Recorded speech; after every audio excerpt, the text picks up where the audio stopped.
Yes. Mayor Betty Rash, Here. Vice Mayor Herman Robinson, Here. Commissioner Sarah Maliga, Present. Commissioner Christopher McVoy is absent. He's going to the doctor. I don't know if he'll join later. Commissioner Kimberly Stokes. Here. Thank you very much. We have a pledge led by Commissioner Stokes. Allegiance to the flag of the United States of America, to the republic for which it stands, one nation, under God, indivisible, with liberty and justice for all. My apologies, Madam Clerk. So tonight we have a presentation from staff about pensions, and I would ask Mr. City Manager, Mr. Roos, to take it away. Thank you, Madam Mayor. Juan Ruiz, Interim City Manager for the record, and I'll make this brief because I will now introduce Bruce Miller, the Finance Director, who will introduce everyone in attendance. And again, this is a follow-up to our conversation that we all had individually with Davenport, Baker, and Deaconshire a couple weeks back. So this is the subsequent meeting that we talked about, bringing this forward. And with no further ado, Mr. Miller. Thank you very much. Tonight, we're going to hear a presentation by both Davenport with Joe Mason and Kyle Lutz, and then the actuarial that provided the detailed analytics behind it. Greg Stump from Boomershine will be also present. Before we get into too much further detail, then I'm going to turn it over to Joe. I'd just like to remind everybody that Davenport in this presentation is acting as a city fiduciary. And it's a huge, very, very important that we understand that, because the fiduciary has much more obligations to the city than to their individual corporation, so to speak. So I think it's important just to keep that in mind, the information that's coming down to Mike. So with that, Joe, I'll turn it over to you and Kyle and Greg. Yeah. Kyle, if you can hear me, can you put the presentation up? Yep, I will work on that 1 second. And see you going up the podium there.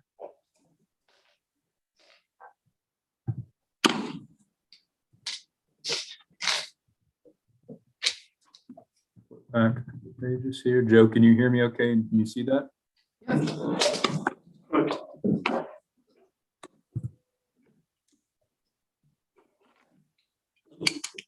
If we can get you up. I'm a little hard here, so.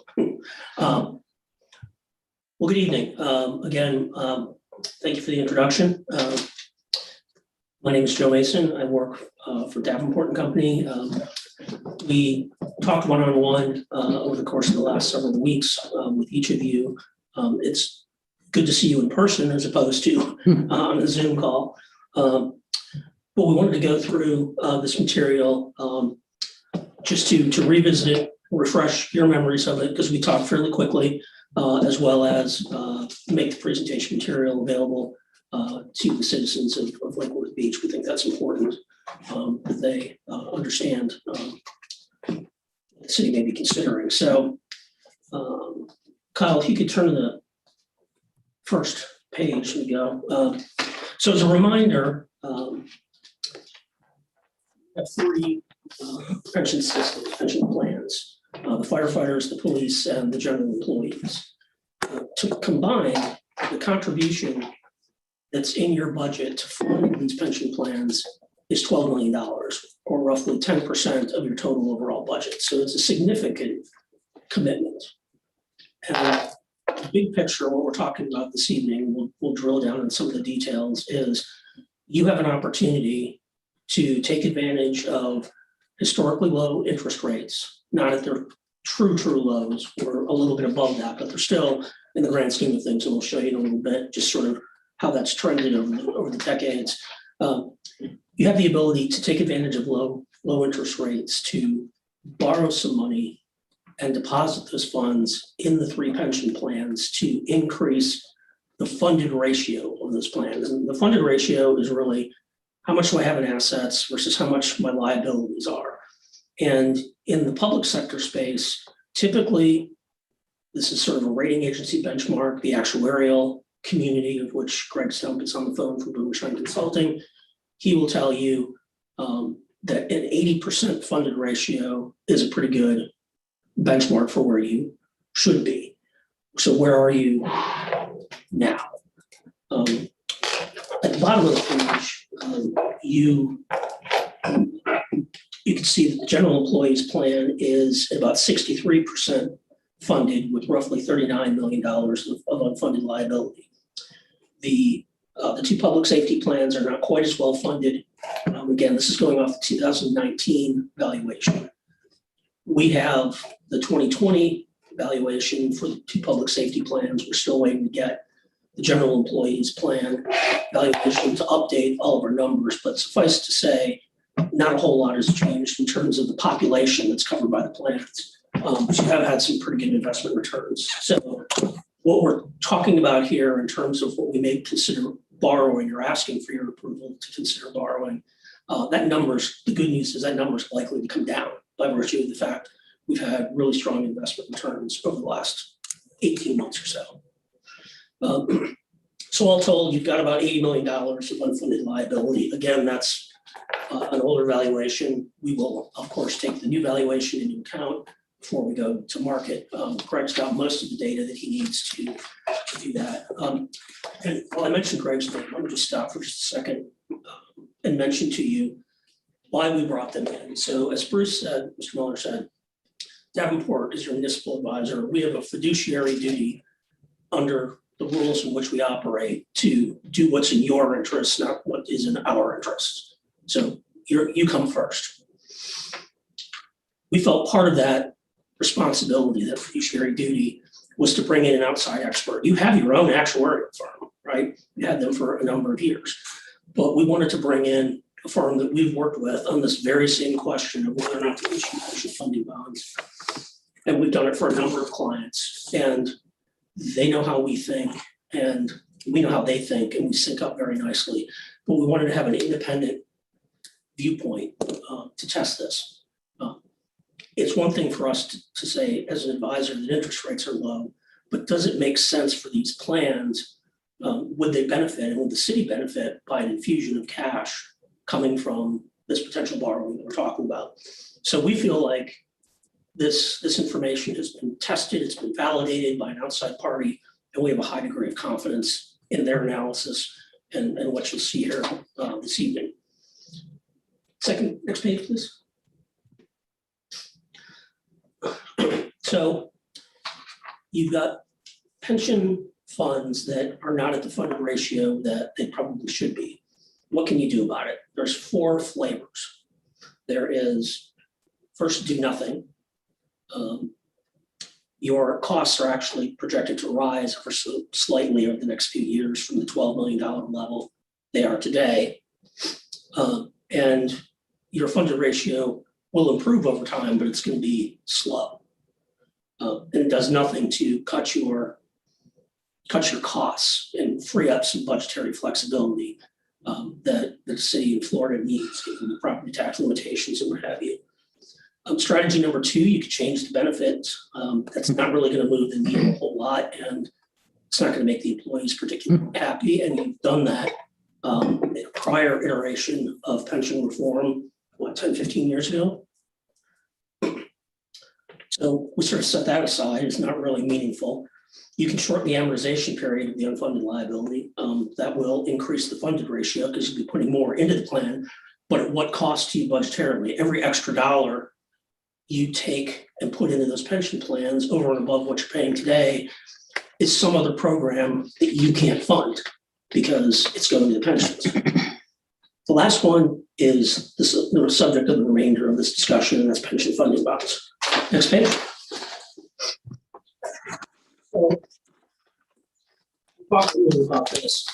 Forget about the words on the page, just look at the graphic in the bottom left-hand corner. This goes back 20 plus years. This is the 10-year taxable treasury yield, and that particular security is a benchmark in the municipal industry for the overall levels of interest rates. You can see starting in 2000, we were up near 7%. Right now, we're down below 2%. I mean, that's why we're having this conversation. Next page. So it's a good time, as I've said, to borrow this money. Question then becomes, once I've borrowed it, what do I have? What can I do with it? What are the risks to me? So if you put it all into the pension funds on day one, and this is really sort of outside our purview as your municipal advisor, the pension boards all have their own, the pension funds all have their own boards. And those boards engage an investment advisor to help you make these decisions. But our observation, and again, it's important for us to tell you about the opportunities, but also the risks that are inherent in such opportunities. And one of those is you invest a significant portion, 60, 65% of the pension fund assets in the equities market, the stock market. Stock market's at a very, very high value. We've been on a tear, which is why your investment returns have been so great over the past couple of years. So we're taking a big slug of money and we want to be very thoughtful about how we invest that money. That's again, the purview of the investment advisor and the pension boards themselves to direct those investments. It's just our job to make you aware of that risk. Next page. So the benefits are we get an immediate cash infusion in plans. It's protected with the member benefits because the plans are more well-funded. As you'll see, there's potential for significant cash flow savings compared to all the other strategies we talked about. Real budgetary savings, fungible dollars that are able to be used for whatever budgetary priorities use policymakers in the city deem appropriate. And you have municipal credit ratings for Moody's and Standard & Poor's, and they have both identified your somewhat weaker pension funding ratios as a credit negative. So the thought here would be if we get the funding ratios up, that over time, this will be a benefit to your credit ratings because you'll be in that much better shape.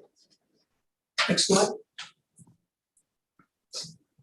So again, tell you the good, got to bring a little bit of the risk in too. So pension funding bonds take,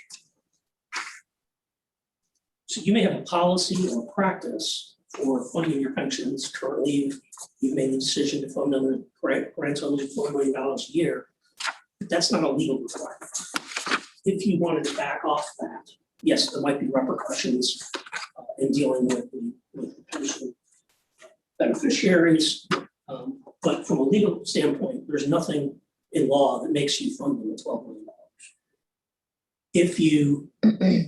If you take that liability, that is a quote unquote soft liability, which is pension liability, and turn it into debt service, that's a harder liability, meaning harder in the sense that debt service, once you've issued bonds, short of doing something very potentially very expensive, like restructuring them, your debt service is effectively not going to change. It's unchangeable. So you're converting, in some respects, a softer liability into a harder liability. But it comes with a lot of savings upfront, which we'll see. If you don't meet your investment return assumptions, the plans are somewhere just south of 7% and right about 7% across the three plans. That 7% is what you assume for purposes of the actuarial evaluation that you will earn each and every year. Now, we all know the investment returns go up, go down. Over the past 40 years or so, you have averaged north of 8%. Not every year. In the last couple of years, about last 18 months, the general employees plan has been north of 10% in fiscal year 20, and year to date is north of 20% investment return. So your investment program is working very, very well, but markets change, and we have to be aware that markets change. So you feel 7% is a safe number? I think the actuarial community will tell you that 7%, I wouldn't say that's aggressive in this environment. I'd ask Greg to comment further, but because the fixed income side of the equation, which is a significant part of your investments, because interest rates are so low, you're not able to earn as much as you would have in the past from the fixed income part of the portfolio. So that's why we're starting to see plans creep their investment return assumption to just under 7%, like 6.75, something like that, just to reflect the reality that there's no yield to be earned in the fixed income space. Greg, you care to add to that? Yeah, no, that's absolutely true. Can everybody hear me? Yeah. Okay. Yeah, that's true. And in fact, the police and fire plans there went just below 7% with their most recent valuation, 2020. So would it make sense to lower that to 6 perhaps, or not? We, excuse me, the pension board, police and fire, Right. have decreased it and are continuing to decrease it incrementally. So it's not a huge impact on the city's, on the city's annual budget. Because every time you load the return, you're going to kick up how much we have a required contribution. So, fun. You see the puzzled look in my Yes, eye. okay, so if the earnings assumptions is at, let's say, 8%, Okay, okay, you're gonna have a lower contribution, required contribution, because you're making more money at 8%, okay, okay? If you have a investment assumption at 7%, you're paying more into it because it's a lower interest rate assumption, you're making less money, less earnings on your investment. okay. Joe, you, well, any clarity that you may offer? Yep, okay. Okay, so back to slide 6 here. So a third risk potentially is if you utilize a pension funding strategy that's viewed as aggressive, that can put some pressure on your bond rating. What do I mean by that? I don't think you're going to do that, but an aggressive strategy would be to say, so for fiscal year 2022 coming up, instead of making my $12 million payment, they issue these bonds anyway, I'll just borrow an extra $12 million to make that payment. That would be an aggressive strategy. I don't think that's in the cards. What's our bond rating right now? It is A1 from Moody's, I believe, and AA minus from Standard & Poor's. And what does that mean? So credit ratings work on the highest is AAA. Think United States government, many states, a few cities. AAA, there's very few of them because it's the highest level to reach, all the way down to what's called BBB. Anything below BBB is, you've heard the term in the newspaper or on TV, high yield or junk bonds. Mhm. Or below, what it really means is the below investment grade. BBB is the cutoff for investment grade. So we go AAA, there's only one level of AAA, it's the very best. And we go to the AA category. And each of the rating agencies use a different alphanumeric modifier, but there's gradations in each category. So AA, you can be AA plus, AA flat, right in the middle, or AA minus. So you're, with S&P, you're at the lower end of AA category. And AA is still considered to be a very, very good rating. And the Moody's is, they use, instead of a plus and a minus, Moody's uses a 1, a 2, and a 3. So you're A1, so you're at the high end of the A category, Okay. almost. No, because that's one of my thoughts about this is, how is it going to affect our future bond rating if we need to do more bond? So we're in pretty good shape. yes, your Okay. ratings are average to above average. Well, I don't want to jump ahead of it, but so borrowing is going to make our rating that much better.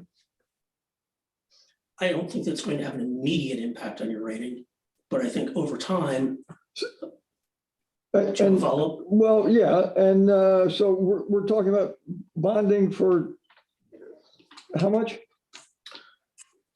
there's a couple variations in here, anywhere from 28 to 47 million in the book, but as I said, your investment returns over the last couple of years have been very good, so the amount's probably going to come down. And then the pension contribution is going to go down by how much? He's going to get into that. A year? We'll see that. Okay, all right. If we wouldn't do this if it didn't save you, well, if it didn't do a couple of things. One, put the pensions in a better posture for their long-term health, improve how the rating agencies view your pension obligations, and number three, save you money. Okay. Okay, and then lastly, just an observation.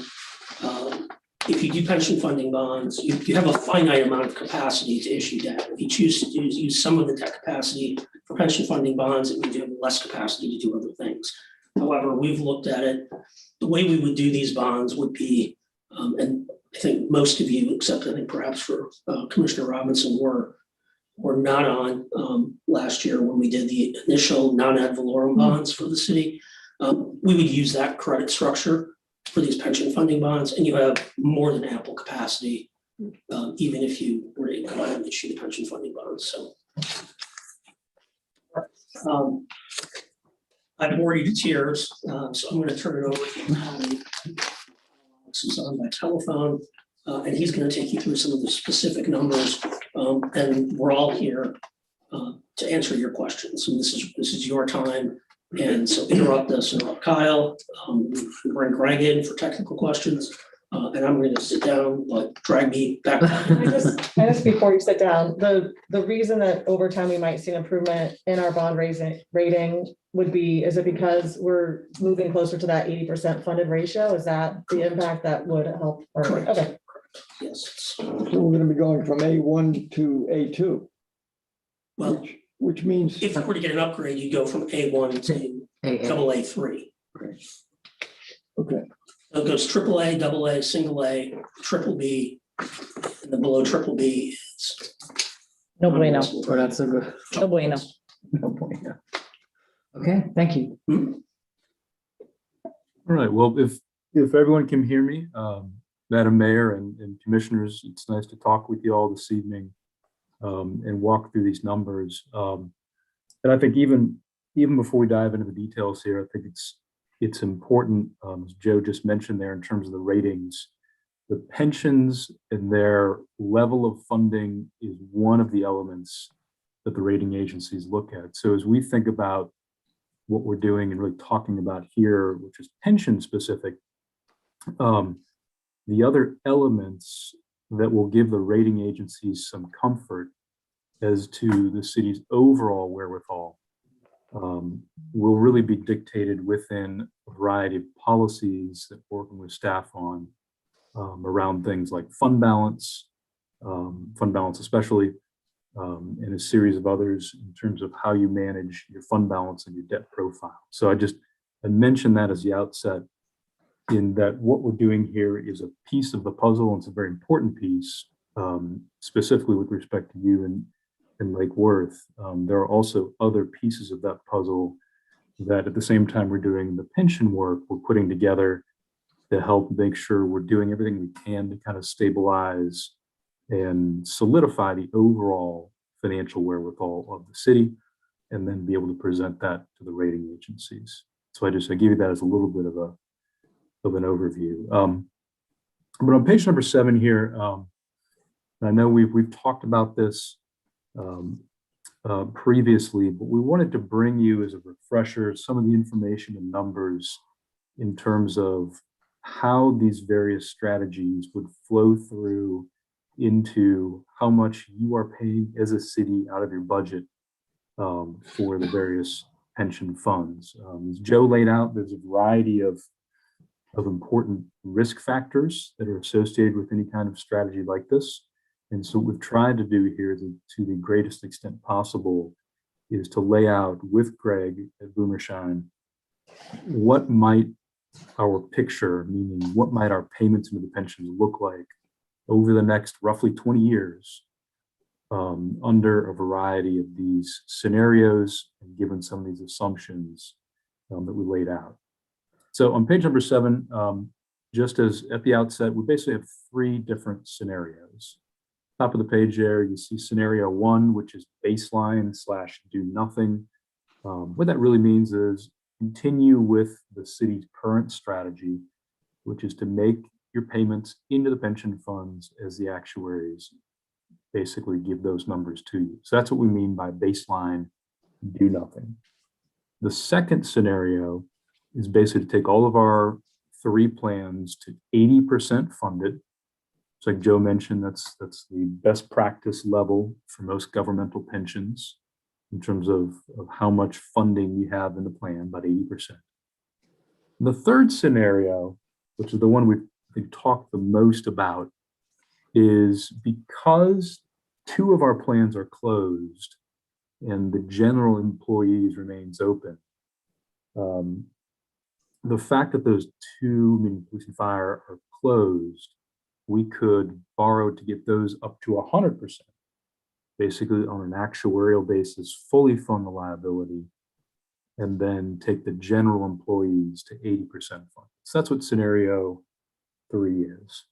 And then middle of the page here, we talked a little about the investment return assumption. So in each of these scenarios, we've given you a picture, and I literally mean a picture, of what your payments would look like if we being the city, meet the 7% return assumption each and every year.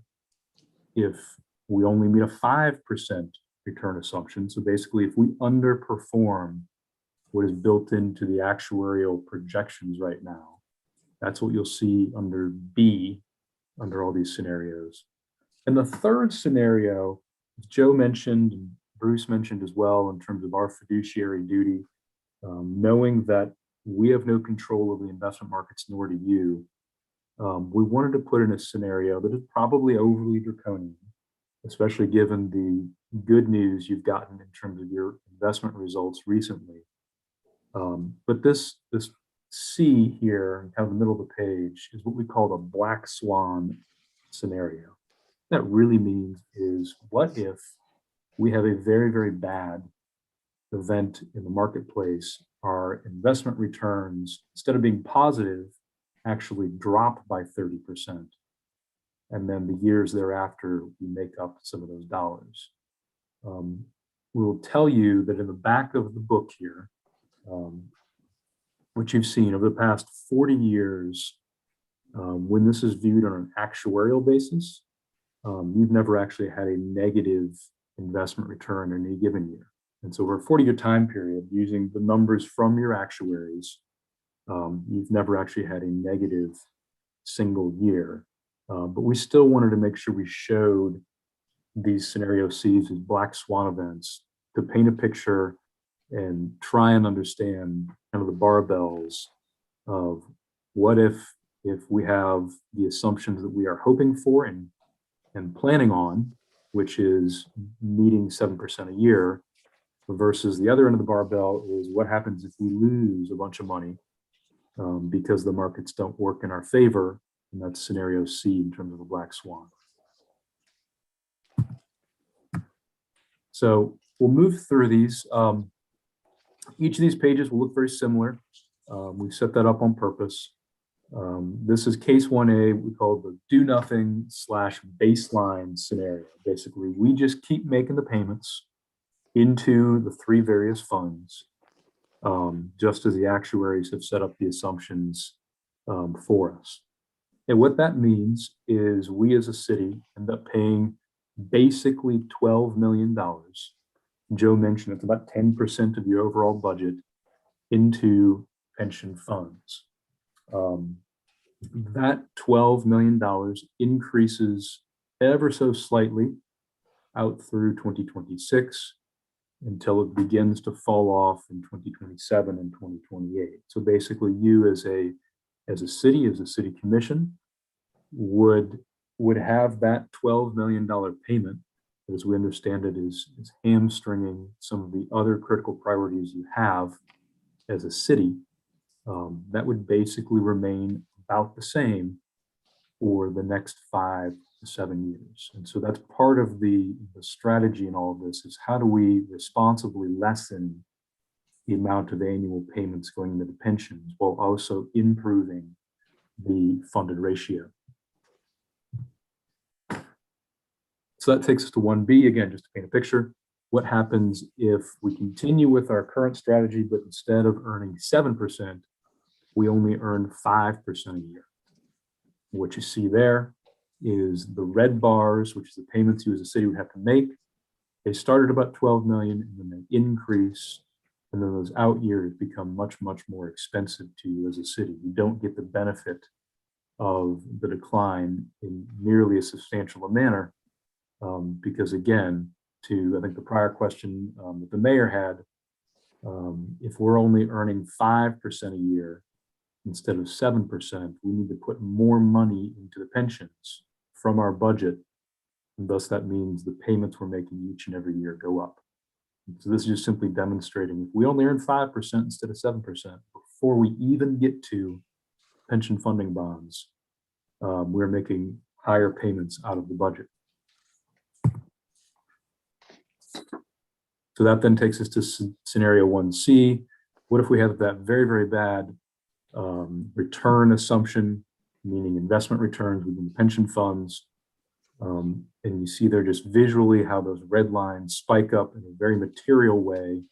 And so what this really tells us is with or without pension funding bonds, because we have these obligations outstanding, meaning our pension funds, and because they are on the lower end in terms of the funded ratio, we are at risk if investment returns don't play out the way that they have been assumed within the actuarial reports. And so that's really what this is showing. So even before we get pension funding bonds, we have exposure to the investment markets by virtue of the fact that we have these pension funds.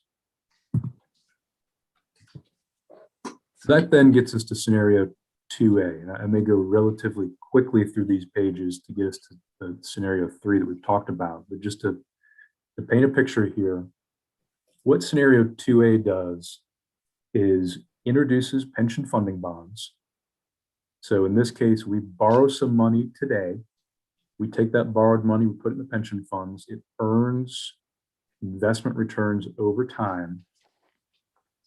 And what you see is that in this particular case, where we borrow about $28 million, you can see my cursor, that's that number right there. We borrow about $28 million, we put it in the pension fund, and the combined payments between the debt service we owe on those pension funding bonds and the remaining payments we need to make into the pension are less than the money we are scheduled to pay out of our budget under the baseline do nothing scenarios. And they're less by about $2.3 million a year. You can see that visually right here, kind of the gap. You can see my cursor between what you otherwise would be paying, which is these light blue little dashes, and the payments the city would make under this scenario. It's about $2.3 million a year lower over that time period. And thus you are freeing up budgetary capacity for the city that really could be used in any variety of ways that you as a city commission, working with the city manager, would want to see to use that. So basically it's a long-winded way of saying the dollars that you're freeing up are not restricted to a specific purpose. They're not restricted necessarily to pensions or anything else. They're just freeing up general dollars, general revenues of the city to use for other purposes. Excuse me, this is Commissioner Maliga. I have a question. Yes, ma'am. What is, in scenario case 2A, what is our payment back to the bond? What is the debt service, meaning like what is your debt service payment? So it is right. That factored into any of these cases? Yep. So it is actually factored into all the cases. It is? And yep. So Because if we're already paying 12 million a year without debt, correct. how is it factored in? So what Just happens? because you extended it out further? Nope. So what happens is because you put the 28 million into the pension funds and it goes in effectively today and begins earning interest, when the actuaries do their numbers, you've got an additional $28 million in those pension funds. Earning money. Earning money, that's exactly right. And so what that means is the dollars that you need to put into the pension funds are lessened by a substantial amount. And I see Joe going back up there to the dais. but if you Yeah. look- Yeah, let me Okay. just, Because I'm looking at this little box you have over here, this life cycle cash flows. Mhm. And I've tried to make sense of this for the last 4 days, but. I know it's hard. So I see the baseline at 58.3 million for 5 years, correct? Correct, So we're dropping that to 46.6 correct. over 5 years. correct, Is that right? yes. Okay, go ahead. So if you, I'm not sure, well, you're looking at Yep, this screen? yep. So you see in the first 2 years, the red component of that is your amortization. It's basically that blue at the bottom plus the red fire payment.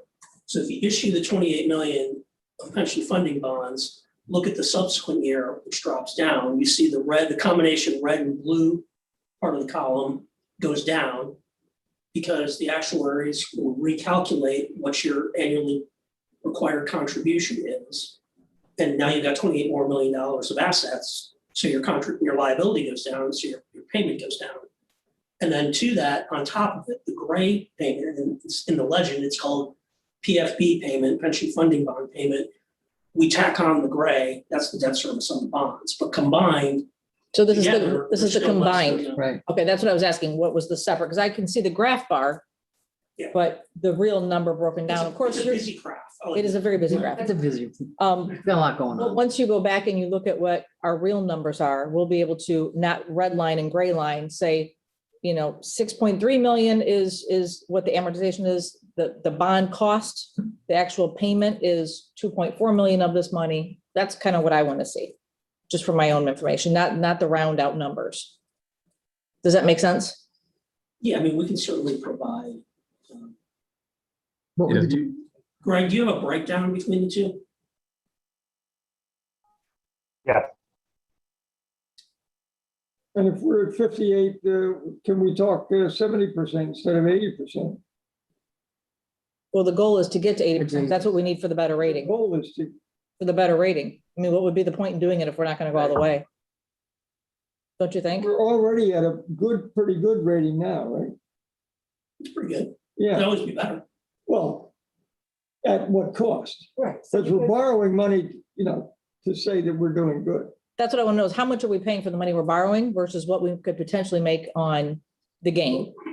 That's sort of encapsulated in this box to the right. Right, but Could you explain it a little clearer? is that PV basis? Is that what that is? Well, we've showed it to you on a gross cash flow basis, and then we've taken a present value of those cash flows for a reason. But you're right. If you did nothing, if you did no bonds, you'd pay out 58.3 million over the next 5 years in pension payments. Correct. If you issued 28.2 million bonds, the calculations are that you'll pay out 46.6 million, the difference being 11.8 million that you'll save over that 5 year period. But over the 20-year total, I don't know if I'm following this. The bottom of the baseline is 120.6. And the 20-year total on the top box is 119.8, which doesn't seem to be a lot. But what it No, does it's is freeze up not, the but you cash get all flow now. that cash flow savings up front that you can use for your priorities today. And net over 20 years, basically the same stuff. Okay. And then if you take the present value of that cash flow, then it's an even better result. And Because I don't want to, Dollars 20 years from now are gonna be worth a lot less than they are today. Right. It's easier if you I just took case 1A and compared it next side to side next to 2A instead of flipping back and forth, because I was doing the same thing, like where are we really coming out in the savings? Right. And and that's what that box is right is trying to tell you. Trying to, I like It's a lot of- it's trying. And the little blue bars too. So it frees up, depending on what we do in the long run, if we break even with this scheme, we break even. But we've gotten more money up front in our general fund to invest in other areas. Correct. So And that's my concern is that we're talking specifics here, but all we're doing is talking about a general savings to the general fund. And which means we're not talking about anything in specific in terms of what we're going to do with that money. And normally, I think of bonding for a specific purpose. And if we're just bonding to help the general fund to the tune of what we need is what, $1.5 million. Well, that's just for this year. That's not, That's just right. But so we're going to borrow how many millions? But it's money we owe anyway, right? I mean, essentially, this is money we're gonna have to pay out. Yeah, anyway. we're paying it out. But the savings, I'm just saying that we're bonding to prop up the general fund without any specific realization of where we're going to spend it other than to balance the budget of a shortfall of $1.5 million right now. Which is not- So I don't want to go into a panic mode and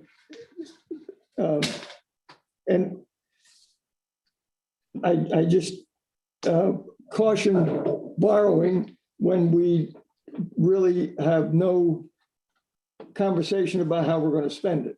It's really all in how, it's all in how you spend it. You can give everybody the same amount of money and it would be. Well, let me ask you a question. Would you see it as not a good purpose to It's help? Let me finish, to help with our budget shortfall this year? It's a prudent to borrow money at 2.5 and hopefully get a 5% return. Or at least. Agree with that. Yeah. I am concerned about the decisions of the general fund and how we're going to spend it, other than to balance the existing budget of $1.5 million. That's all. From, Perhaps we should get a case. right, yeah, I was just gonna ask Juan. what he has to say. Madam Mayor, if I may, thank you. And I just for clarification, and I appreciate Commissioner Robinson's statements, but just to clarify, rolling forward with this pension obligation bond issue, which is the potential of it, isn't related to the current FY 22 shortfall that we've been working on trying to cut down or to balance. It would be the proper term. So regardless of what happens with the issuance, our challenge is going to be, and still we've been working on it as of today, is how to balance FY 22. This money is not being factored into that mitigation of menu items per se. So this is more of looking forward, and there's a potential to create unrestricted additional Right. fund balance for the general fund that could be invested, roads, sidewalks, social whatever. Over the next whatever few the years, creativity not might be just, spread over periods of years, but I don't want to leave this meeting thinking that this was reactionary because of what we saw in the first couple of budget workshops and the potential shortfall that we have in the general fund. Because that, I mean, as of this morning, we are much further closer to balancing the budget with some mitigation strategies we've done in-house than we were when we had the first budget workshop. And I think our finance director can agree to that this isn't necessarily connected, but long-term, absolutely. If you can reduce our liability or our pension obligation every year by X number of dollars, it creates some flexibility within the general fund, without a doubt. Yeah, and if we're gonna borrow money, why borrow it for a pension fund? The way I see it here is the concept of compounding interest. So when we put a big chunk of money into our pension next year, that's gonna earn interest, and we're earning interest on our interest. And then it's so if we borrow money and put it somewhere else, we're not gonna see that that compounding effect. And so to me, because interest rates are low, as long as we are making a higher rate than what we're paying out, That's what I said. right, so it's going to That's right, yeah. work. It's a good idea. okay, I'm looking at 2020, the year 2029, just to pick one, 2028, 20. On 1A, now the little blue bar is the actual payment, correct? Blue bar on top of the red column. Yes, that's the cost baseline. Okay. When I look at 2028 and 2029, the little blue bar is below the end of the gray bar. And I'm not a big graph person, so I'm describing it like that. So it almost looks like the payment in 2028 and 2029, drop significantly. well, where What is the payment in 2028 and 2029? Because I don't see that it's dropping the way I'm not reading this obviously the correct way. Because the payment that we have to make in under 2A, the gray bar goes beyond the little It's blue. higher than the Yeah. do nothing. Right. Which is why if you look at the 5-year total, we save a lot more money. And then as it goes out, we even out because we're saving more money. Because of low upfront, debt and at the then other we end. Make up for it a little bit Okay. over time. So if right when it's going to be a shorter, it's going to be less for a while and then it's going to really go down. Right. And when I look at the graph, I say, okay, this blank space between the bars, if I add up all that blank space and then that's all positive stuff. And then down here, if I add up the difference, that's all between the bars. Uh-huh. That's negative, but it kind of just, it's almost a wash. Yeah, and when you measure it further on a present value basis, and look at the discounted dollars, the difference is even more stark. But let me just clarify. So this is our baseline right now, right? That's what we have to For pay. that. The blue hash marks Yeah, are the this one right current here. cost basis. So on this scenario, 2A, where we would have been here in 2020, in 2034, now we're gonna be up here because this is interest basically that we're paying above the blue line. It's debt service on the pension funding bonds, principal and interest. So this is where we would have been, Yeah. but we're up higher. Your costs go up in the out years, but those dollars are going to be worth substantially less. And that's assuming just a 7-year flat return over those years, correct? That's what case Yes, A yes. suggests. So it's kind of a bird in the hand is worth two in the bush. Eloquently said. I'm a very simple person. Yeah, money up front is always worth more than. Case 2B and 2C, and then talk about 3, which is the one that we're sort of fond of and recommending. Oh, get out. Too big. I don't think we have to spend a whole lot of time on these. We know what the methodology is. Yeah, so on 2B, the only thing we've changed between this and the prior page is that instead of earning 7% a year, we earn 5% a year on the dollars that are invested in the pension fund. And so what happens in that scenario is the light blue kind of dashes there, they increase, which is the exact same thing as you were flipped back to case 1B. That's all those little dashes represent is the payments under 1B, which is the status quo do nothing scenario. And then the bars represent the payments if you went forward with pension funding bonds, again, at the roughly $28 million level. And what happens is you still have this gap here, meaning you as a city are still paying less over the next 5 years than you otherwise would under the current status quo scenario. And then as you get into the out years, the payments that you would make under this scenario basically mirror to a large extent what you just saw on the prior page, meaning the payments are slightly higher than under the status quo scenario, but you have freed up the dollars. Slightly. They're like double, Yeah, not slightly. it's $6 to $10 million. What? That's a huge jump. Well, if you look at number one in, let's say 2033. So you can't compare those graphs. Because if we end up with a 5% return, it's gonna, whether we do nothing or take a bond out, we have to compare 5% return to 5%. No, I realize that, but I'm just, this is just, so 2B is really a bad scenario that we hope doesn't happen. In all cases, B and C are bad scenarios that we Okay. don't want to see happen. Okay, But if you look at. Just like a credit rating, B and C, we don't want it. Scenario that's not gonna happen. That's right. Scenario A in all 3 cases is the one, it's based on 40 years of history, which again is an appendix to this document. Actuarial returns have averaged north of 8%. It's fluctuated, as Kyle said, you haven't had a year in which they've gone down on an actuarial basis in real terms. But overall, it's 8%. So is it reasonable to assume that over the next 20 years, these bonds are outstanding, that you're going to average something like 6.5% to 7% at a minimum, which again is a multiple of what you can borrow this money. We've we've run the debt service in this model at 4%. Okay.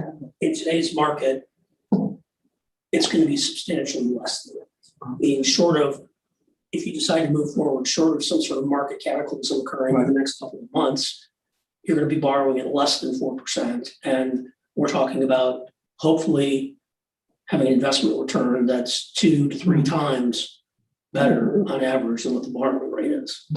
And what is the cost for your firm to go out and do the bond?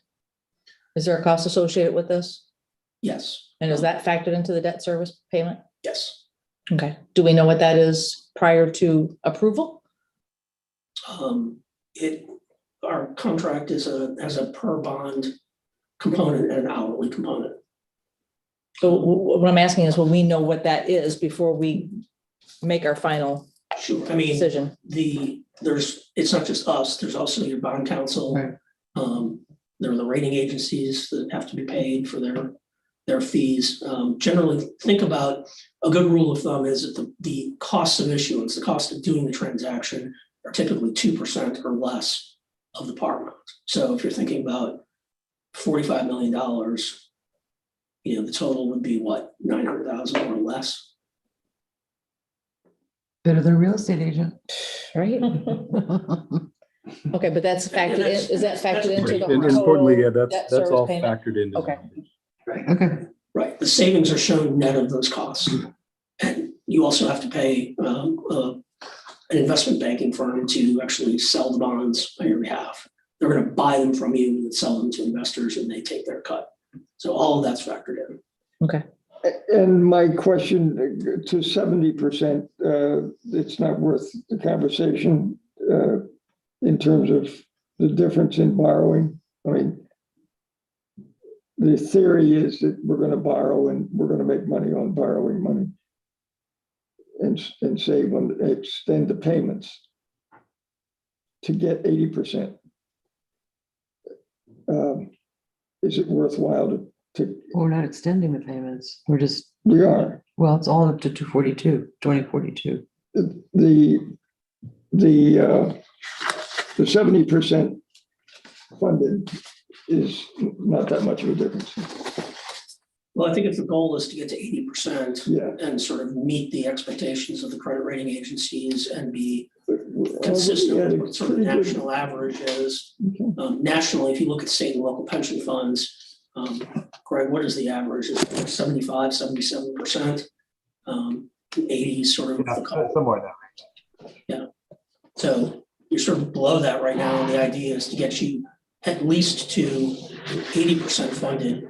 But with respect to the public safety plans, which are closed, no more new entrants, that's a liability that you might as well just effectively pay off. And you said that's about 40 million right now Between the two, yes. between fire and police? Fire and police is about 40, and then general is also about 40, so together.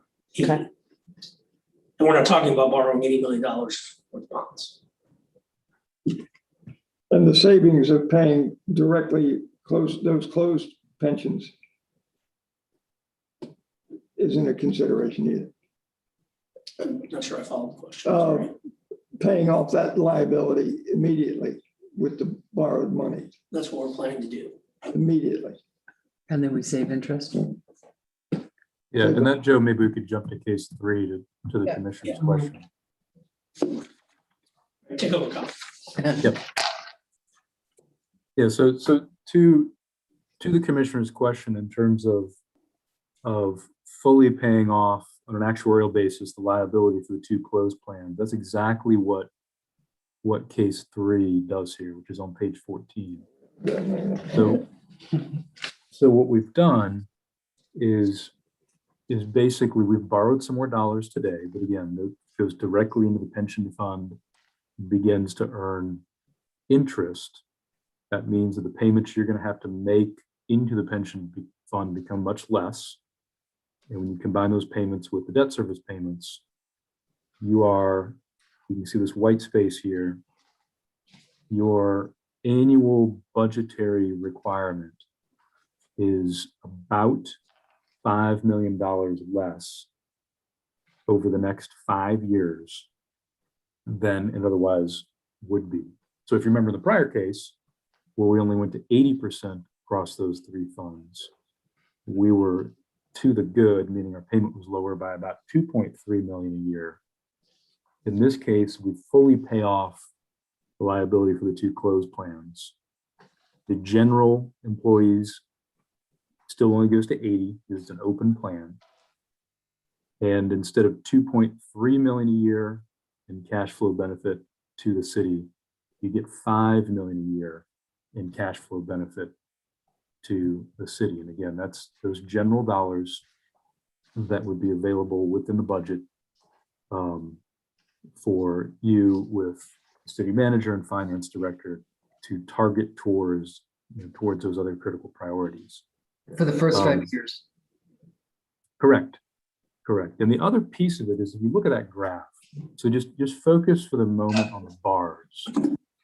The other thing we've tried to do here is to get a situation whereby your aggregate payments into the pension, meaning the combination of the pension funding bond payments plus the payments you're going to make into the pension, the remaining much smaller payments, are basically level each and every year. And so as you think about it year over year, as you're sitting in the dais with the city manager working through the budgets each year, the other thing this scenario does is get you to a position whereby you don't necessarily have big fluctuations within the dollars you need to put in the pension. You end up with a pretty steady amount. You can see that cursor there at about, roughly speaking, about 7 million a year. That would be the overall payments that need to go into the pension fund. So you levelize, give a little bit more cash flow certainty in terms of what we need to make out of the budget into the pension funds each and every year. To some of the prior conversations, we have the white space here, which is the cash flow savings. In the out years, your payments are indeed higher than they otherwise would have been if you didn't go forward with the strategy. But you are you can kind of see the cursor there, a present value winner, meaning you've paid fewer dollars on a present value basis over the full 20-year life cycle of the bonds by about $5.6 million. Can you say that again? Yeah. So on a present value basis, if you compare the total payments that you would make, including the pension funding bond debt service payments, and compare that to the current projection of the payments you're going to make into those pensions, if you don't do the pension funding bonds, you make on a present value basis, I'm trying to highlight it there if you can see it on the screen, your payments are about $5.6 million less over that 20-year time period. Commissioner, when you look up just above that, the bottom row, in right above where it says PV basis, Okay. the 3.2. Yeah. So over 20 years, under this scenario, you're going to pay $3.2 million if every assumption pans out, $3.2 million more over 20 years than you otherwise might have in terms of nominal dollars out the door. But that's not really the way to measure it, because those dollars 10, 15, 20 years from now are dollars that are going to be worth less because of inflation, which we're all dealing with inflation right now in our own lives and going to the grocery store and so forth. So you think about the time value of money, those dollars in the future are worth less. So we measure it on a present value basis. And as Kyle says, you're a winner to the tune of 5.6 million in terms of the present value of dollars out the door. Okay. So, and it's a little bit like 4,000. So I guess I hate graphs, okay? I like numbers, because to me, I can see that this looks like it's at 4.5 million, this baseline, but it shows that my payment's gonna be 7.5 million. Right. So I'd like to see numbers, not graphs. So on the 2026, you're paying 2.3, like whatever the number is, so I can have more clarity. because I see what you're saying, we're gonna come up, because I'm doing the simple math on the graph, and I'm like, how are we gonna come out 5 million ahead when I'm looking at these Higher extended payments. payments? But I think that's the 1.5, present 2 value. point, like, that's where the present value comes in. But I think that's where the present value comes in. But again, the money now is worth more than the money 5 years from now. Over a Right. 5-year And then- scenario, Yeah, we'd save 25 million over 10 years in terms of just cash flow. For 10 years, it's 17.5 million, because again, we've started going above the Right. blue hash mark, because our bonds are structured as 20-year level debt service. So we're paying a little bit more in debt service. And so our costs are a little higher in the out years. And then overall, over 20 years, the life of the bonds, as I said earlier, you pay out $3.2 million more in, call it gross dollars.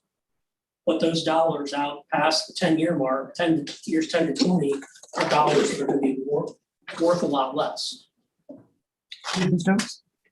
So in this scenario, we are taking the $67.5 million and putting it into the bonds, and so instead of taking 12 million out of our general fund, we're doing about 6 and some change. If we wanted to, there's nothing stopping us from saying, well, let's go ahead and make that $8 million, right? Or would that not, and then that would help bring down maybe some of those future costs, or no? So Because right now, the I see what weird you're thing is saying. we're That makes sense. saving $6 million a year for 5 years. That Right. otherwise, if the do nothing plan, we have to put $12 million in a year to cover to create the tail end of the graph. Right. The whole tail end of the graph is created based on what we're putting in now. Right? So if we're like, even though we're seeing this large savings for 5 years, if we're uncomfortable about what that means for us in the future, after 2 years, we could say, okay, we're not gonna put 6. let's do Wait, 9. let's do 9. Yeah. If we wanna like start flattening out the end of that graph to bring it back more to, like we have, Saving. So is the question, could we? if we wanted to put some of our savings back even in. More yes. dollars into, so we could take, go ahead, Bruce, I'm sorry. No, I think what the commissioner is saying, Kyle, is to take some of the savings and pay down the future debt The debt service. Right. so that it flattens it out even more in the future years. Is there a prepayment penalty? Yes. For how long? 8 to 10 years. We're sort of locked out from prepaying.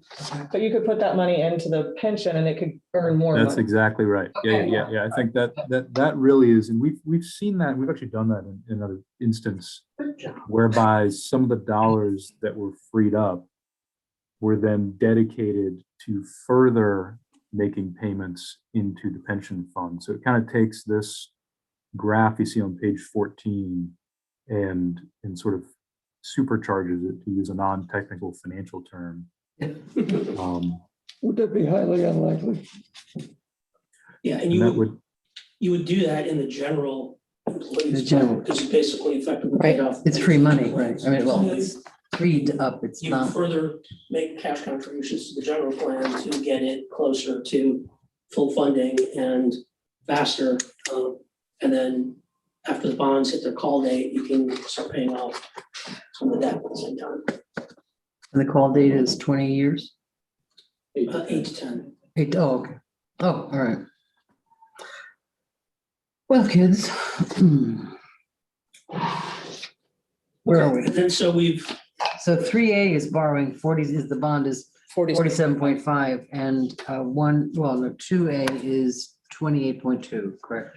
right, but I want to remind everyone that just in the last few days, business days, we've received some additional information from Mr. Miller's team about the latest valuations of pension, of police and fire. We don't have the general employees 2020 evaluation report yet. And then we've received information about the actual investment returns for the last 18 months. We talked about which I'd volunteer Mr. Stump's comment, but we think the $47 million scenario is going, I don't want to get anybody boxed in here, but we think the amount's going to go down. Okay. I won't get into it, but he's looking in the lower 40s. So. Well, down is always good. I like, down is better. great. Down is better. Down is awesome. We like lower than Which projected. means lower debt service, that gap's gonna get a little Correct. bit wider. Right. The cost of funds is a little bit lower than what was estimated, that further helps it. So based on, now we're looking at about $5 million a year for the next 5 years. So if, With hopefully some opportunity to grow that level of savings. by so some- once we approve it, how long would the whole process take? We would like to, it's ambitious, but we would like to get this transaction done before the end of September. Mhm. Just because rates. So that you have some certainty about what your pension contributions are for your budget going into 22. It might slip a little bit into October, but you should, if we are launched and know we're gonna be going to the market, we can give you a pretty good sense as to what we think the ultimate outcome is gonna be. I see. Is it one? How long will it take to get those numbers that you, I'm sorry, that you need, those final numbers you were just saying? I'm not sure where we stand with the general employees. We talked to, with the pension advisors, the people doing the work, we're just waiting for the information from that. It's 100% in their hands. Have you heard anything from? No. We'll get back on the horn. I know, we talk about it every day, so. We're talking about 3, The short answer is that once we have all of the inputs, it takes Greg all of about 15 minutes to update the model. So Right. that's set up. Plug the numbers in. So, yeah, Next step would be bond council, getting a bond ordinance. right, so yes, we have, we've had some at least preliminary discussions with your bond attorney, a gentleman by the name of Mark Mustian, from Neighbors Giblin. And he's prepared to put together a couple of pieces of legislation for you, which we could have very quickly. And if this is something you want to proceed with, we probably, I'd defer to your manager in terms of when we bring that legislation to you. He knows your schedules and agenda better than we do. But we should be able to put all the legal steps in place pretty quickly, sometime this month or early next. Once we have that in place, it's just a matter of getting the bonds to market. We'll have to go get ourselves credit ratings and so forth. It can all happen fairly quickly. The good news is, since we're using the non-ad valorem Right.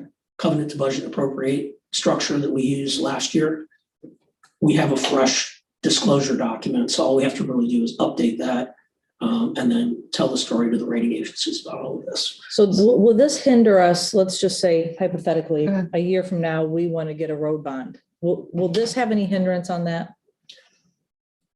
Well, the question, short answer is no, because you have lots of capacity under the coverage and the anti-dilution tests of non-ad bonds. You're not over leveraged in that category. Your 2 previous road bonds were done by referendum. If you're talking about a road bond not going to referendum and you need the non-ad valorem bond, you'll still have plenty of capacity to Okay. do the road bond. But traditionally, you've done roads as GRs. Right.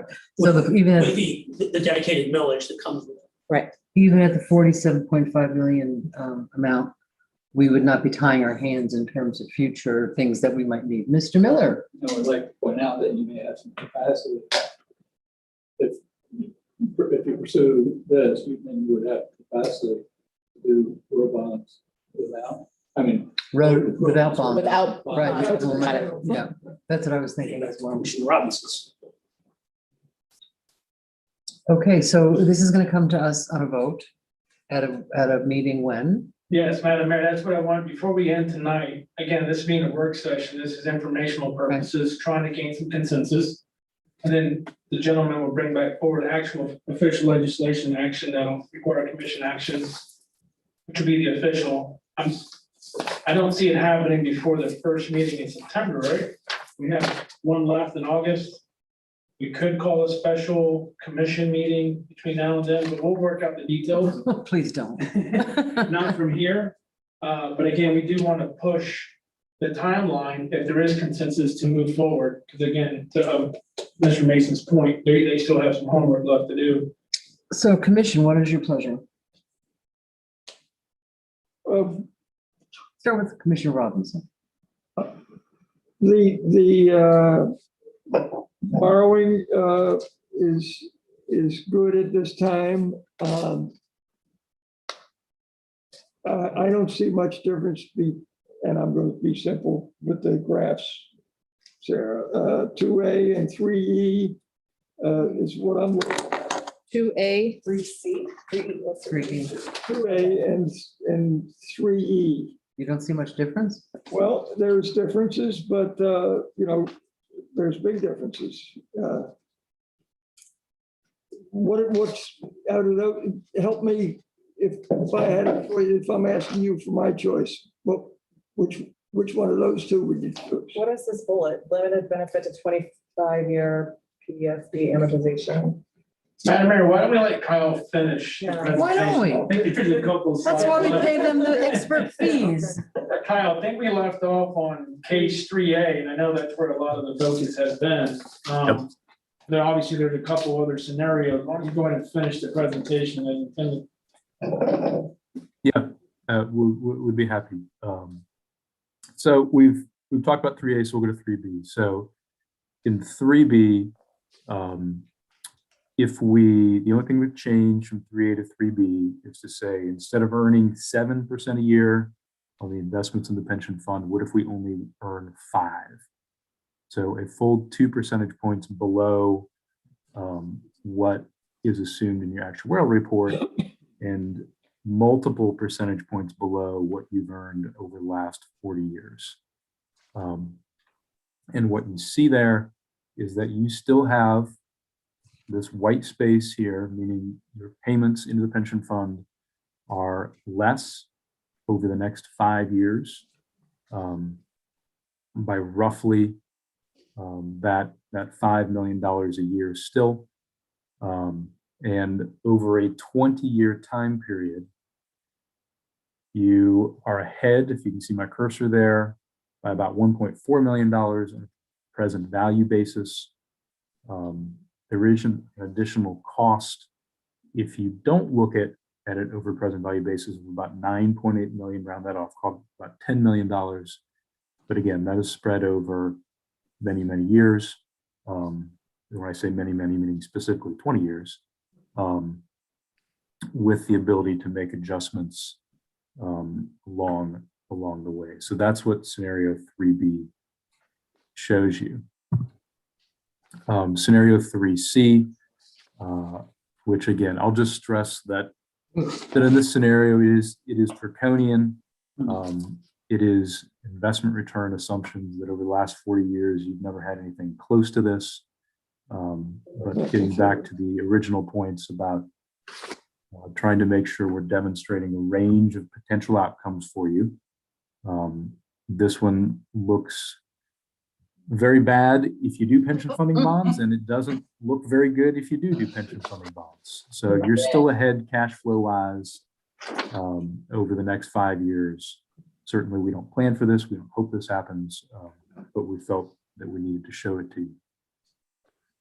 So then we get to 3D and 3C, and I think we can be very, very brief on 3D and 3C, because all we're trying to do here is demonstrate if we were to borrow these pension funding bonds and pay for them, the baseline assumption for all the numbers you've seen previously is we pay for these over a 20-year period. So think about it as like a 20-year loan. What we've done in scenario 3D and 3E, which we are not recommending, what we just ran and wanted to show you, is if we paid for them over less than 15 years, if we paid for them over less than 20 years, or if we paid for more than 20 years, what is the difference to us as a city in terms of the budget? So in 3D, all we've done is we've taken the pension funding bond of about 47.5 million, and instead of having a 20-year loan, we do a 15-year loan. You could do that. You can see that the payments end up being still fairly substantially less than they otherwise would have been this graph, the little hash marks here are comparing it to what if we did a loan over 20 years. So if you're looking at it visually, this comparison is basically if we did a 20-year loan versus a 15-year loan, on a present value basis, you are better by about $2.2 million a year. So you paid off quicker, but your payment's a little bit higher. And the thought process was, for the moment, this doesn't move the needle much for us over the life cycle of bond issue. Then scenario 3E says, instead of doing a 20-year loan, what if we made it longer? What if we made it a 25-year pension funding bond versus a 20-year? I think to Commissioner Robinson's prior question, this is not a scenario that we are really recommending. We probably should have taken it out of the book. But this really does extend the payments on the pension funding bond beyond what has been assumed at 20 years. And so all that's really doing is really costing you some more dollars in terms of interest, and it doesn't help in terms of reducing the annual payment that you'd be making in any kind of material way. So I think in maybe a little bit of a roundabout way, getting back to the commissioner's question about 3E, it's not a scenario that we're recommending to you. It really just extends the pension funding bond issue out longer than we really think would make sense. But we'd run the numbers and so included it in the book. What is the number if we wanted to take both plans to 100%? All three plans, you mean? Yeah.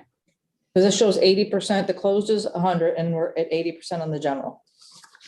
I think I should let Greg tell you why taking, or Mr. Miller tell you.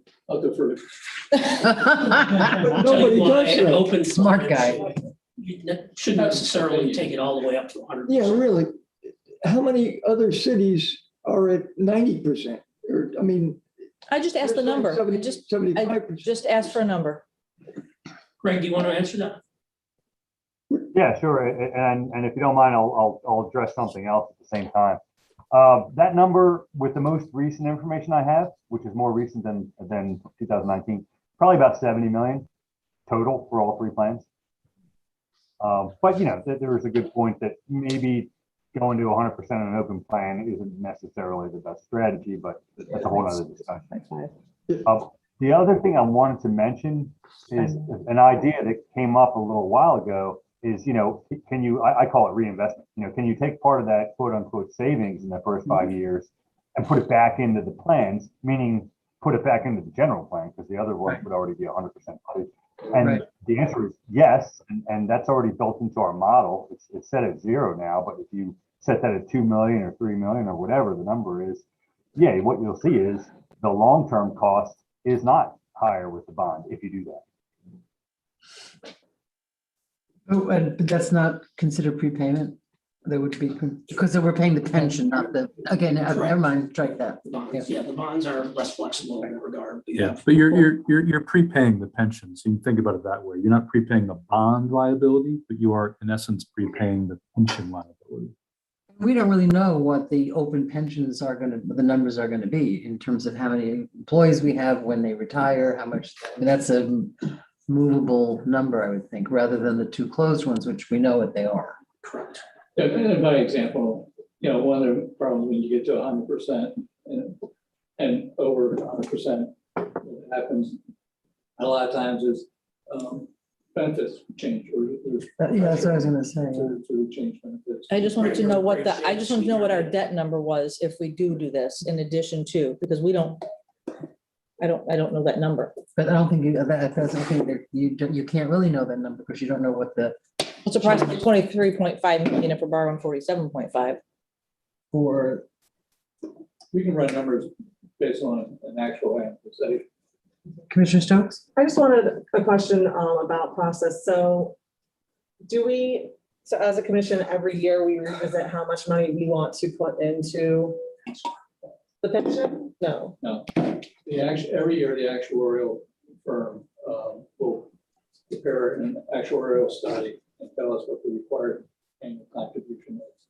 It's like a bill. Mhm. There you go, this is what you pay. But we can decide if we want to, like, when I pay my mortgage, I usually round up and pay a little bit extra towards principal. So like, they're giving us like, this is what you have to do. And we say, okay, yeah, we have to, in order to be like on the up and up, we have to put in $6.2 million this year. We could say, hey, can you run a graph for us? What if we put in 7 million this year? And we can make that decision each year You can, or no? yeah, you can always put more money into, and as Joe was saying, you know, the annual required contribution is the key pace with the assumptions to pay down. But how would that affect our payment to the bond? It wouldn't affect that at all. Well, let me answer. So if we say we're going to pay less than the annual required contribution, it's going to put outside pressure on the outside bid. If you put more money in upfront, it's going to lessen that burden in the out years, assuming all the other assumptions are true. So there's no reason, there's nothing precluding you from doing it except the availability of cash flows. Madam Mayor, if I may. Sure.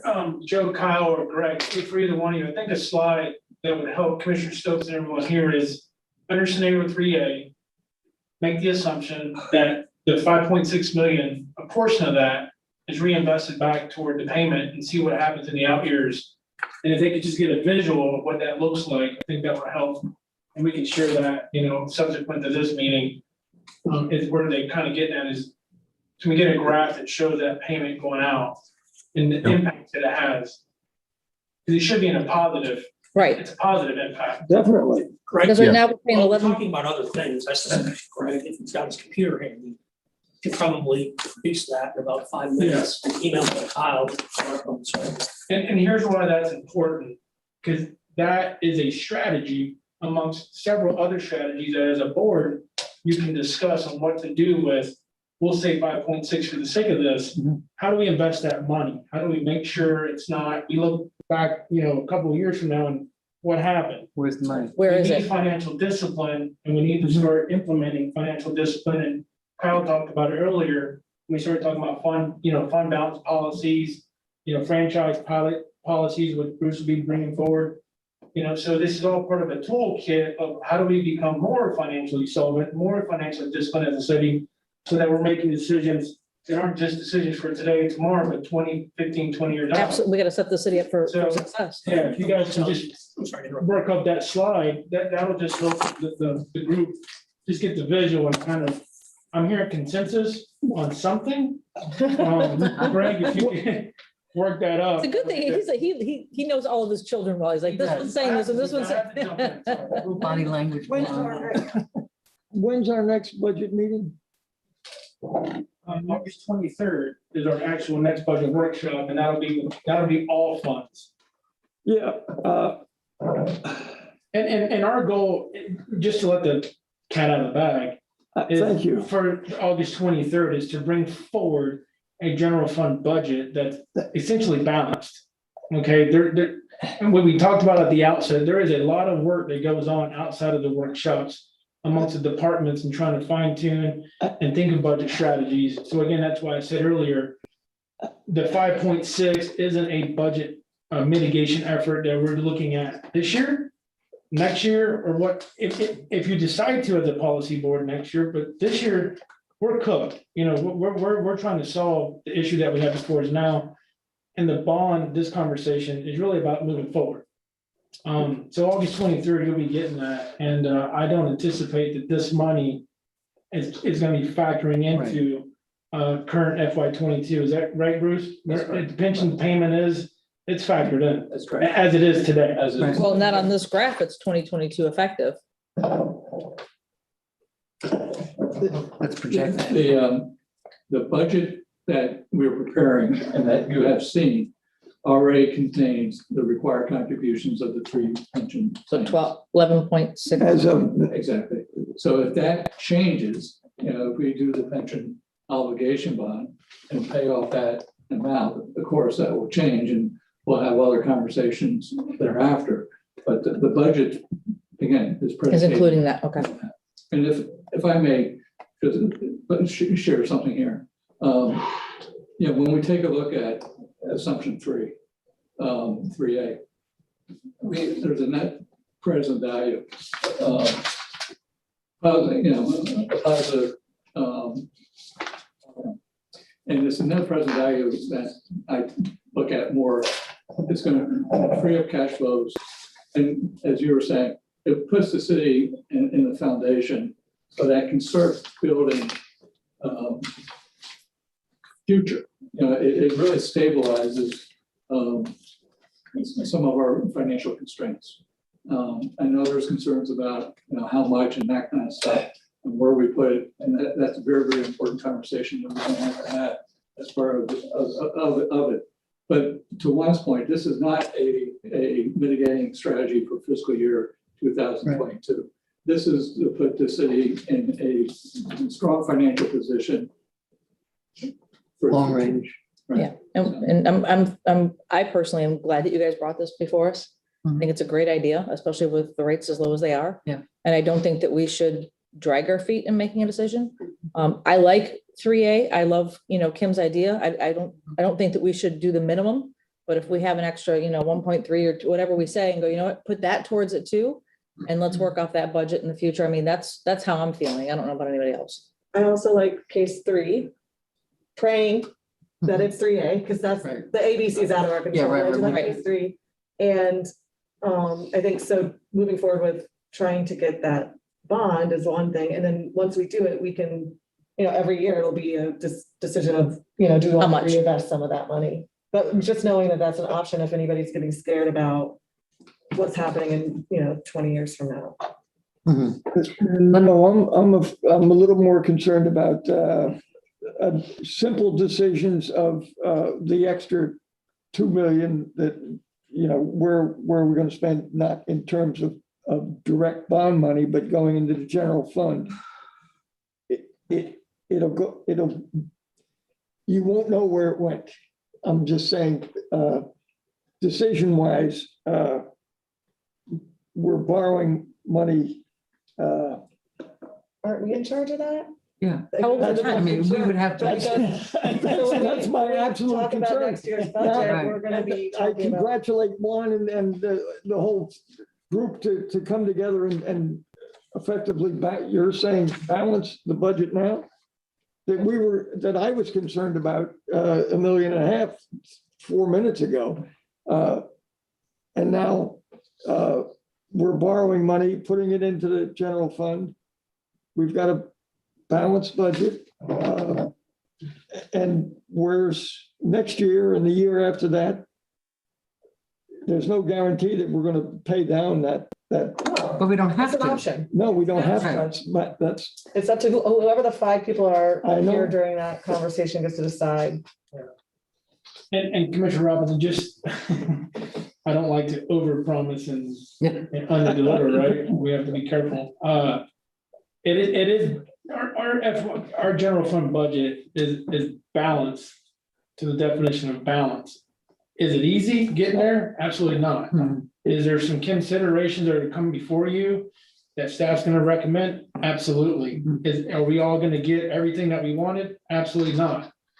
But we have to go into this with a conservative approach, thinking beyond this year and not trying to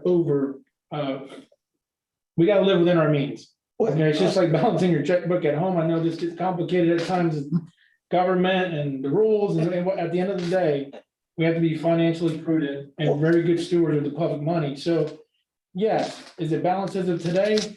Tomorrow, knock on wood, Bruce won't come in the office and say, oh, by the way, we're going the other direction. But again, the budget preparation is fluid. Yeah. Okay, and until we adopt it, that's what it will continue to be. and after we're under the deadline to balance it by, a certain date. After that date, we can still rework. Absolutely. Absolutely. And I'm interested in that as And that's the well. beauty of having budget amendments, which we try to do one every quarter. Usually they're staff driven, but at any point in time, and don't forget, we have multiple pots of money that the city's looking at on how to properly invest, whether it's ARPA, the remaining ability on, a sales tax borrowing potentially. There's a lot of pots, and then we're getting even more aggressive with the grants.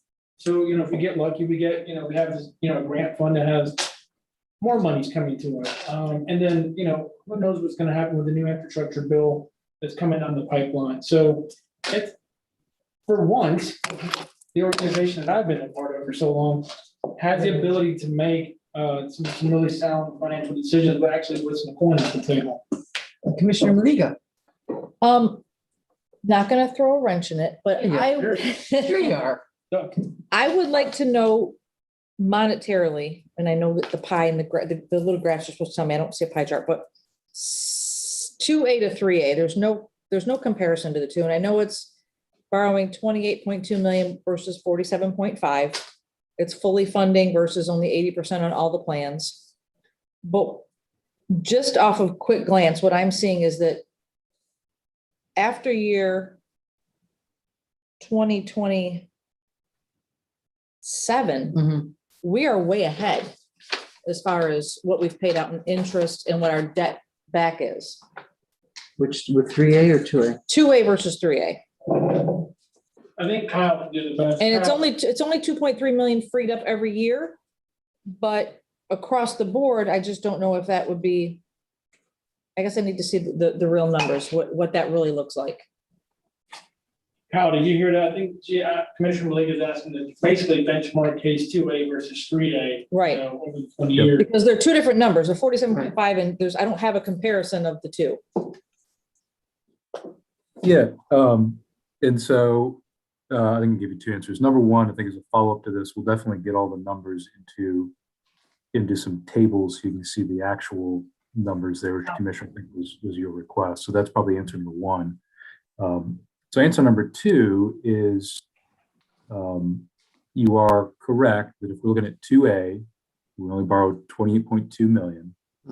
We are freeing up about $2.3 million a year relative to the benchmark, which is if we don't do pension funding bonds. So that gives you a payment a little bit less than 10 million. But then by the time you get to 2028, which is probably the critical years you're thinking about the future. So with a smaller pension funding borrowing, your aggregate annual payment's about $6 million. You see that right there. Then if you- versus, let's go to get my mouse to work here. Almost 8 million. Yeah, you probably, if you were 6 million in 2028, that is, and Greg, you probably have the specific number. That's probably about 7.5 million. So if I do that, yeah, so if I do that 28, 29, 30, 31, 32, I mean, that's 6 more years at 1.5 million. I would like to see the breakdown financially of the two of those compared.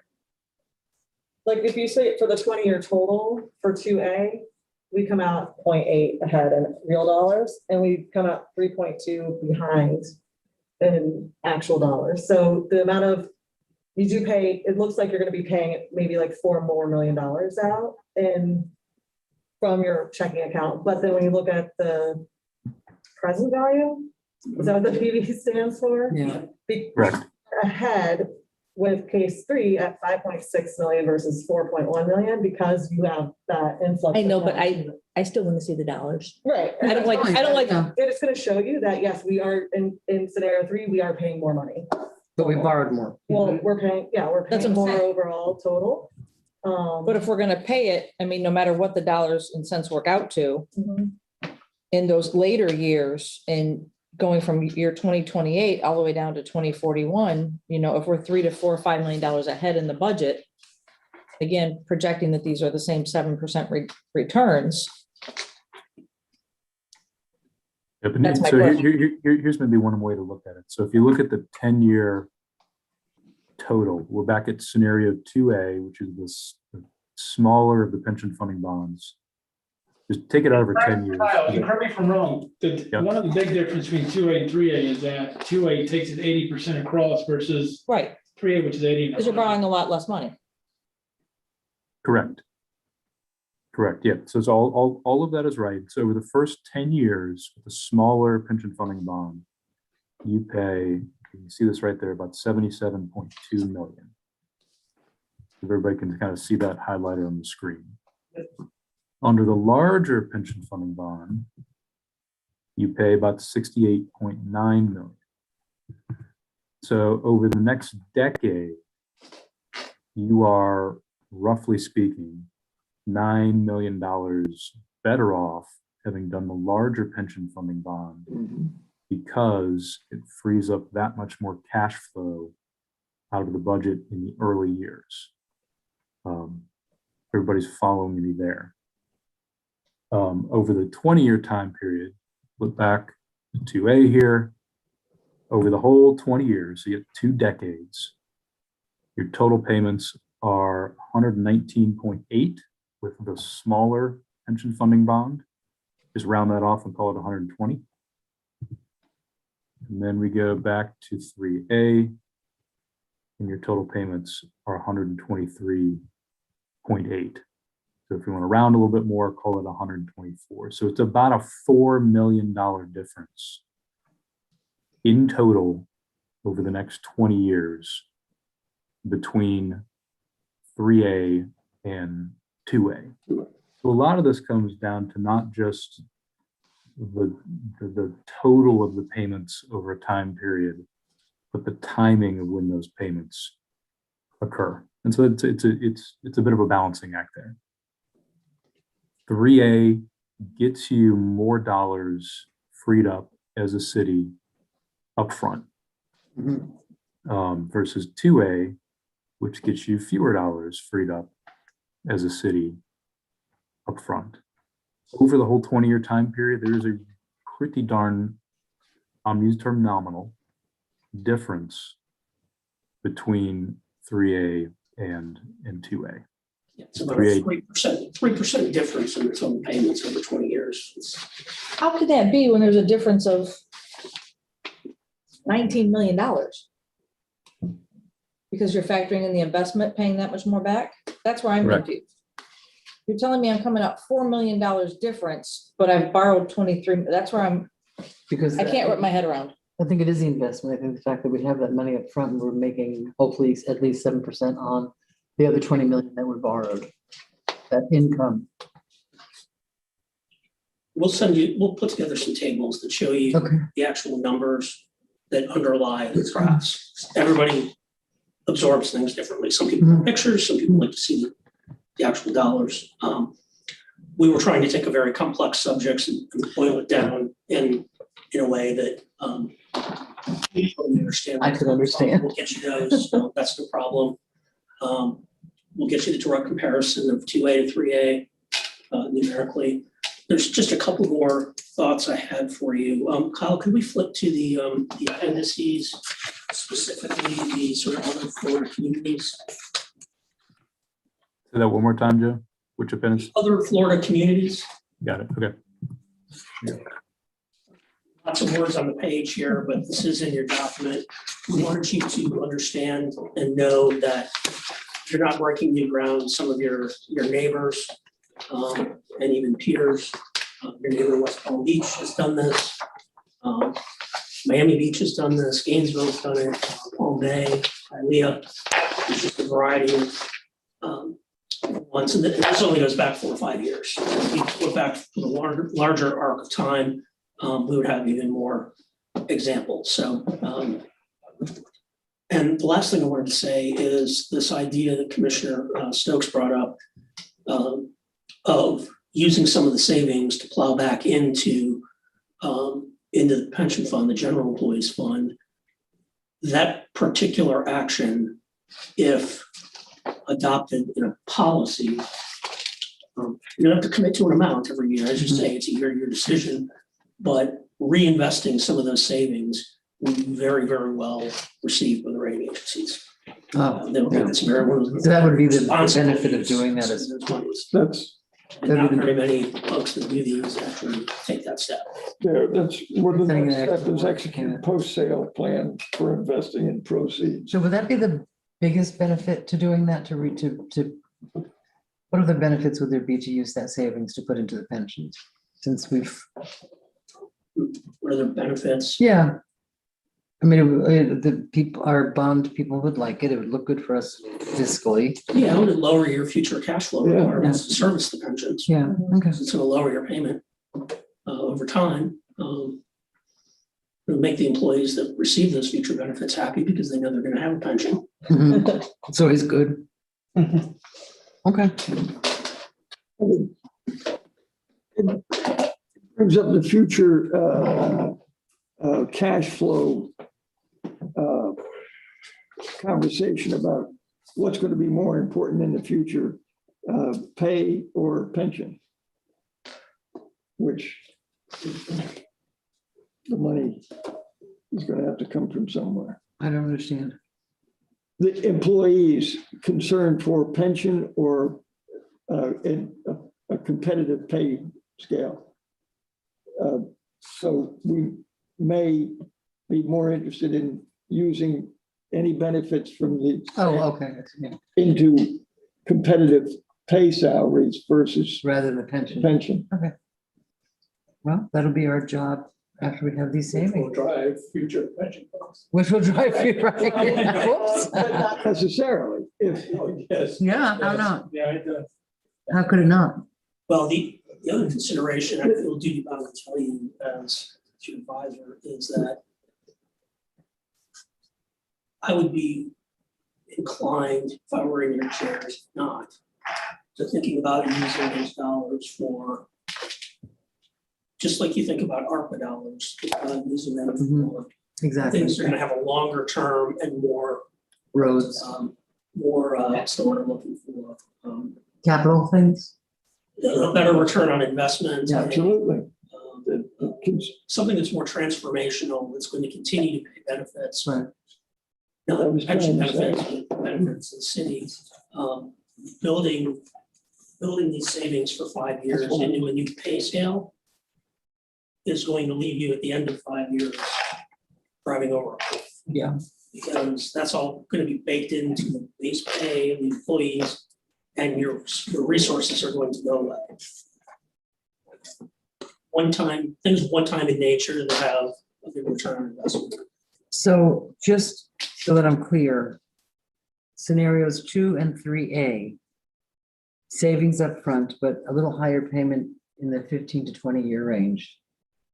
A little higher payment than the do nothing. I mean, the payments are A little higher gonna than the keep do going nothing. down, right? It's Oh, not, yeah. it's not gonna, our budget's not gonna increase or the amount we owe. Again, I know I've said, and excuse me, redundancy, but the present value savings Okay, right. We have to always, yeah. is critical. Especially if it prevents us from having to do more borrowing for other projects. What is that? It's when someone joins the, Oh, Did McVoy come back from the doctor? Was he ever? it's Kyle, he's Oh, okay. joining. and I see Commissioner Maliga has a question. Yeah. Do you have another? She does not have a question. Turn off that light. Madam Mayor, is it safe for me to kind of do an unofficial, maybe just a straw poll down the dais so that Bruce and Joe and Kyle and Greg have an idea of what to work towards? Does that help you guys in the coming days? I know time of the essence, part of the presentation material shows an expected, 10/1/21 kind of issuance. So we've done these up here before. But I don't want to guess, just officially, 3A, 2A, 2B, whatever it might be. Or it's just 1, 2, or 3. 1, 2, 3. Because we have no control over A. I don't or think C. anybody wants black swan scenario. Really? Commissioner Stokes. So it's 1A, 2A, or 3A. Yeah. I'm between 2 and 3A. I want to see the final numbers just because, I'm still looking at, we're spending 4 million extra dollars. Yes, we are borrowing more, but I'm trying to think of the future of the city and election years that are coming up, presidential and other things. And I that's why I want to see the real true numbers. I'm between 2A and 3A. Okay. I think we definitely want to do something. Madam Mayor. Right now, looking at the numbers, I would go with the 3A. But it'll be helpful to know the numbers, what the numbers are. I'm a little concerned about and we have to remember that always the present value money. And the fact that even though the payments will be a little higher at the end of this, the money will have been earned a little bit from the investments that we make with the $28 million extra. Is that correct? In favor of 3A, or 3. 3A, Commissioner Robinson? 3A, right? Yeah, the cost baseline. 3A works for me. I mean, you know, borrowing is good. You know, what concerns me is the strategy of what to do with execute a post-sale plan for investing proceeds. Well, we have to get the proceeds before we. You're right. Yeah. And 3A, Cross that bridge when we come to it. 3A does that. Joe, I'm gonna say, I'll take privilege of the small amount of privilege as city manager at the moment. It's, number one, this is a decision that's extremely important to the group and to the city, obviously to the organization. It's a major policy decision, so to even have this conversation now shows your foresight and willingness to look at what are things that the city organization can do to financially stabilize and solidify our financial position. So making sure we get the necessary information, because I want them to have all the data so they can arrive at a sound decision, because this is a 20-year decision Yeah. and not something that we can put the pace back into two, because we got buyer's remorse, 3 years from now. So It should be fairly straightforward to produce it. yeah, In Excel, whenever you have a graphic, there's always source data behind it. So Mr. Stump can put this in a nice tabular format and we can get it out to you very quickly. Thank you. and then I'm sure that'll be an email. Obviously, don't reply all. There's still an official action that's going to come before you, but it looks like scenario 3, barring any significant changes on, it's kind of where we'll go, conceptually. That's what I'll talk to. Based on this preliminary Right. non-binding feedback, that we can set a call with bond counsel and make sure the legislation is moving and Who's our bond counsel now? Not Rich. Mushkin works for Neighbors Giblin and Nickerson. What's his name? Mark Mushkin, Mustin. Okay. And will we get the updated, because you said our bonds that were performing higher than expected, so will that get rolled? Are we gonna get that updated information? Like, we might not have to borrow as much money, you were saying. Or are we just gonna stick with this as like our worst case scenario, and then any improvements that happen? the final bond resolutions will have the final The numbers. numbers. So when we come to vote on it, it will have the final, okay. Yeah, we'll probably use the scenarios that you've seen as a baseline, understanding that the amount you borrow will probably be less based on the investment returns and the updated. When we get that last actuarial evaluation, we'll update it and send it to you. It won't take long, but we do need that one report. But I think for the purposes of legislation, whenever you're authorizing bonds, it's always better to authorize a little bit more, because you don't know exactly what you're gonna get in the market on a given day. And if you have a specific project fund need, you want to make sure you borrow at least that much, without going into gory detail about why all that is. So, I would just think that we'll start at $47-48 million, something like that. If it's less, it probably will be. Then you only borrow what you need. There's no reason for us to borrow anymore. And the reason we're going to 80 instead of 70, nobody was interested in that, but Because that's the benchmarks for all the municipalities. yes. And I have an inkling that when we look at the present value, Borrowing is- additional money we're gonna be getting, if we go down to 70, that number is gonna drop. Am I right? If we only go up to 70, we'll realize less. We're not gonna make Right, money on exactly. as much money, because. Right, because we're not investing. in- Borrowing, we're, Interest compounding is an amazing thing. Yes, my credit card bill tells me that every day. Until I got a credit card, I didn't know what compounded daily meant, which I think is criminal. Code name for pain. Yeah, yeah. It's like So- legalized loan sharking is what it Oh, is. totally, totally. So thank you very much. Thank you for your time. I sort of understand it, which is a big goal because I come from the worst place of this group. And I thank you for that. Anything else, Mr.? No, Madam Mayor? Well, this is great news that we've balanced the budget, or at least it looks like we have. I think that's great news. When are we going to talk about the needs then versus how we got to a balanced budget? I mean, My goal is to have Bruce and the budget team meet with us individually in our one-on-ones coming up in the next couple of weeks. And when we get to the 23rd workshop, it's not this massive just information dump. Yeah, thank you. Because again, on the 23rd, we're covering all funds, which is a significant recap. And then we're right into September when we're thinking about now, under 2 readings adopting our budget. So look forward probably next week in our one-on-ones to start seeing Bruce and Andre and Dan showing up in our one-on-ones to discuss. What is the date for the state that we have to have our budget turned into? Bruce. October 1st? It has to be. So it's got to be done by the end of September. Yeah, and then you have notice advertisement requirements for meetings and I have to assume that the public is interested in some of the expenditures that we come up with. Then August 23rd, That'll be, please tune in. yeah, Bill, yeah. Please fill the room And that, No, don't. with mask. With us. that's a pretty set decisions by then.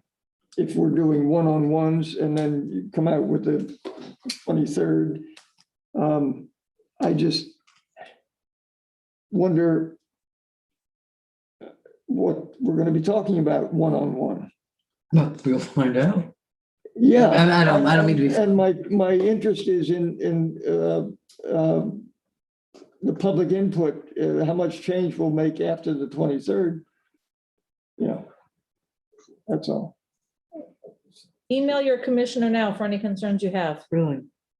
Well, I mean, I wouldn't know what concerns I have because I haven't seen that's what. But it's all- Around. so- Oh, but it's isn't it all backed up online? It's on the. Isn't everything online? I mean, yeah, it's a backup for agenda will be provided online. No, I'm talking about the budgets. The budgets are already online.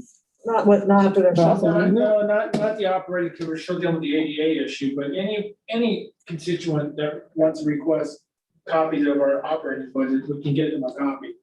We're still grabbing some ADA issues on the documents, right, Rick? Yes, sir. Oh, right. As my whole communication at once. Bobby. Our goal long-term is to utilize OpenGov, which is our software that we have that's intended and created for public transparency and engagement. So you can go in with the pie graphs, pick the accounts, and it's really interactive. And that's part of the project of how we're building this year's budget. So looking forward, we can get over this hurdle. FY 23, 24 moving forward, it'll have a very improved public engagement process to adopting our budget, including, and we're talking this morning about the FAB board, trying to get that forum going, get their input. Just try, again, remember, one thing at a time. When will that software be available? OpenGov we already have, and it's actually being used to develop the FY 22 budget. So when that gets uploaded into the website, it'll be interactive. But the process of developing and building the budget that will have probably more community time for input will start. We talked about FY 23 starting with a visioning session in the fall, October. So as you adopt 22, we're Thinking about next 22, year. 24. And then hopefully those public engagements on how to create your general fund budget starts in January 22, January, February, instead of waiting till May, June. Mhm. And everything is just, seems like you run out of time. Yeah. We're sprinting towards some And decisions. especially with the elections in March, where we all came on new and hi, you're the mayor, hi, you're the commissioner. Now let's do a $54 million budget. But budgeting, strategic planning, visioning, for me, is something that we do all the time. Mhm. We don't take a pause on it. You're always thinking ahead. All right, what's next year look like? What's 2 year look like? It's always been a goal where we do 2-year budgets. Again, those are projections, and then you have your actual, and we fine tune as you go. But we can't get in a practice of thinking about budget from May to August, and then the rest of the year, we're not talking budget. Okay. Well, You know, that's good to hear. Yeah. We appreciate that. Well done. Yeah, we're good with the pension decisions so far. Do we want to talk any more about any other budget items, Matt? We can't. Not public notice. Commissioner Robinson. Is this your first day? You know it's not public notice. Come on. What time? You want to be the. I think, are we adjourned? We're adjourned. Thank you very much.